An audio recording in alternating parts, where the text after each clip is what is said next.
Digital বাবা, আমার হাতটা একটু দেখে বলুন বিয়ের পর আমার লাইফটা কিরকম হবে।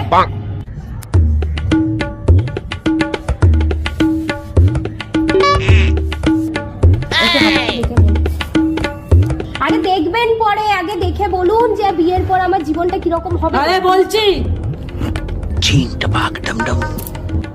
কি রে বাবা, কখন থেকে হাতি খেটে যাচ্ছে, বলছে আর কিছু না। আরে বলুন। দাঁড়াও, আমার কাজটা আমাকে করতে দাও।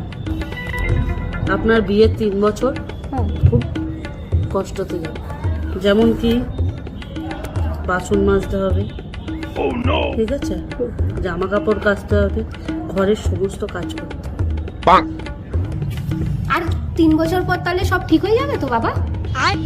3 বছর বাদে তোমার সব অভ্যাসে পরিণত হয়ে যাবে।